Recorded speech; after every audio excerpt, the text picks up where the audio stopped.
Você já se perguntou qual é a importância da estratégia de provas no Enem? Pois é, grande parte das pessoas não testam suas estratégias de prova durante o ano no simulado e acabam perdendo muito tempo e questões por não terem uma estratégia de prova bem definida. Hoje eu vou falar pra vocês aqui qual foi a minha estratégia de prova do primeiro e do segundo dia do Enem. O primeiro dia, eu basicamente revezava as questões com a redação. Então, por exemplo, eu começava com planejamento textual. Vou mostrar pra vocês aqui. E aí eu começava, depois de fazer planejamento textual, eu ia para as questões. Tem uma cena de inglês. Eita, como tá boa. Depois de fazer as 15 questões de linguagens, eu voltava lá, depois de fazer esse planejamento, e fazia o primeiro e o segundo parágrafo. Nesse momento eu fazia o primeiro e o segundo parágrafo porque o meu primeiro era tipo coringa, né, usado em todas, então era só transcrever. E o segundo eu ia fazendo bonitinho. Aí depois eu ia pras 15 de humanas. Cadê? Eu ia pras 15 de humanas. Bem bonitinho. E aí, terminei esse primeiro bloco, vamos dizer assim. Aí o que eu fazia? Depois de terminar de humanas, eu voltava pra redação, então era sempre esse ciclo. Só que agora é pra fazer o desenvolvimento 2.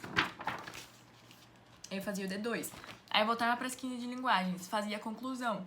Aí, depois de fazer a conclusão, ia pra 15 de humanas, aí passava limpo, introdução e desenvolvimento, depois voltava. E assim eu terminava toda a prova nesse ciclo, né?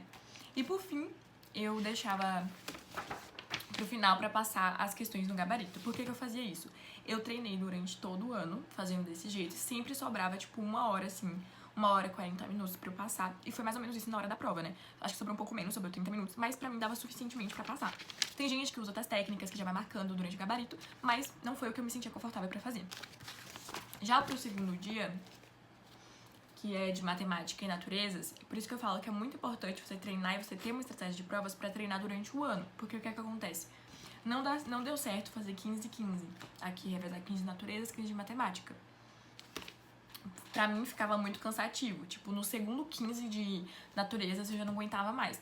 Aí, o que que eu fiz? Eu reduzi. Eu sempre começo por matemática. Eu sempre começo com a matéria que pra mim é mais difícil. No caso, era matemática. E aí... Olha... E aí, fazia 15... Não fazia 15, né? Fazia 15. Fazia 12 questões. Foi a quantidade que eu testei durante o ano.